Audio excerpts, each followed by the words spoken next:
नमस्कार। इन खबर में आपका स्वागत है। सुर साम्राज्ञी भारत रत्न लता मंगेशकर के निधन के साथ ही एक युग का अंत हो गया। जैसे पेंटिंग में पिकासो, वैसे संगीत में लता मंगेशकर का नाम लिया जाता रहेगा।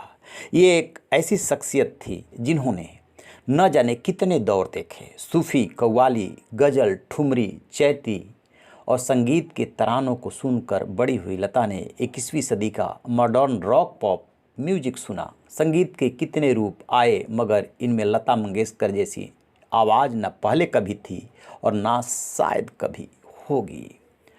लता के गानों का दौर एवरग्रीन है, जिसे आने वाली कई पीढ़ियाँ याद रखेंगी।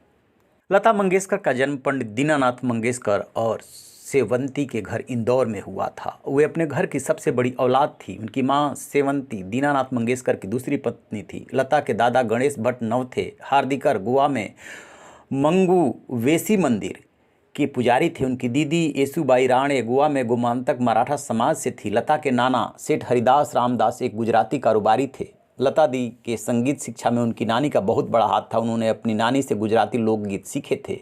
लता मंगेशकर के पिता दीनानाथ मंगेशकर ने सरनेम अपने पूर्वजों के गांव मंगेसी को अपनी पहचान के तौर पर रखा था। लता का नाम भी जन्म के समय हेमा था, जिसे बाद में बदलकर लता रख दिया गया। लता के जन्म के बाद उनकी बहनें मीना, आशा, उषा और भाई हृदयनाथ का जन्म हुआ। लता की तरह हुई उनकी भाई बहन ने भी संगीत के क्षेत्र में खूब नाम कमाए।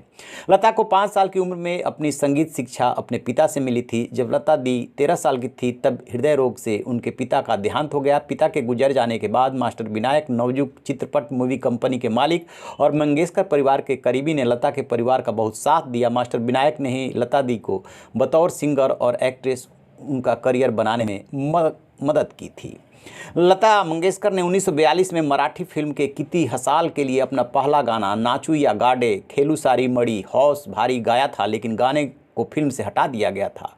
उन्होंने 1943 में मराठी फिल्म गाजा भाऊ के लिए अपना पहला हिंदी गाना माता एक सपूत की दुनिया बदल दे तू गाया था। 1945 में लता मंगेशकर मुंबई आ गई। यहाँ उन्होंने उस्ताद अमन अली खान से हिंदुस्तानी क्लासिकल गाने सीखे।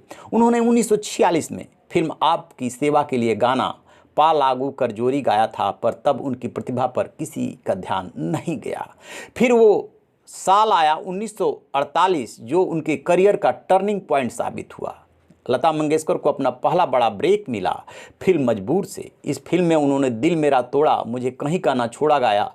1940-50 के दशक में लता ने कई म्यूजिक डायरेक्टर के साथ काम किया। इसी गाने से वो धीरे धीरे बुलंदी पे पहुंचने लगी थी। लता के गानों ने अब तक अपनी सुरों की तान छेड़ दी थी। उनके गानों से प्रभावित होकर music composer S D Burman ने लता मंगेशकर को अपनी कई फिल्मों का लीड फीमेल सिंगर चुना। उन्हें 1958 में अपने गाने आजा रे परदेसी के लिए बेस्ट फीमेल प्लेबैक सिंगर का फेयर अवार्ड मिला।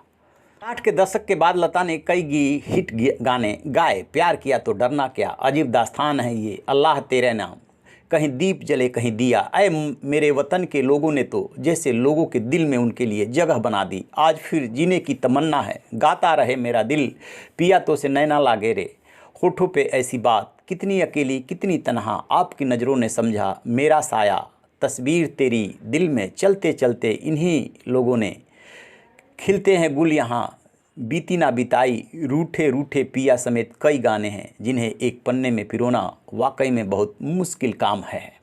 लता मंगेशकर ने कई अवार्ड्स अपने नाम किए थे। 1969 में पद्म भूषण, 1989 में दादा साहब फाल्के अवार्ड, 1999 में पद्म विभूषण, 2001 में भारत रत्न, 2008 में भारत की आज़ादी के 60वीं सालगिरह पे one time award for life time achievement का सम्मान मिला था। 1972 में परिचय फिल्म में अपने गाने के लिए बेस्ट फीमेल प्लेबैक सिंगर का नेशनल अवार्ड, 1974 में फिल्म कोरा कागज के लिए और फिर 1990 में फिल्म लेकिन के लिए बेस्ट फीमेल ब्लैक सिंगर का अवार्ड मिला। लता को मिलने वाले सम्मान की सूची यही खत्म नहीं होती। उन्हें Maharashtra state film award, filmfare award, Bengal film journalist association award, doctor of letters भी मिले थे। 1974 में लता मंगेशकर का नाम Guinness book of world record में दर्ज हुआ था। उनके नाम 30,000 से भी अधिक गानों का रिकॉर्ड था। 1996 में राजीव गांधी राष्ट्रीय सद्भावना अवार्ड और 1997 में राजीव गांधी अवार्ड उन्होंने प्राप्त किया था। अलविदा लता दी, ईश्वर इस पुण्यात्मा को शांति प्रदान करें। रहिए न बेखबर, देखते रहिए इन खबर। Thank you. इन खबर चैनल को सब्सक्राइब करें।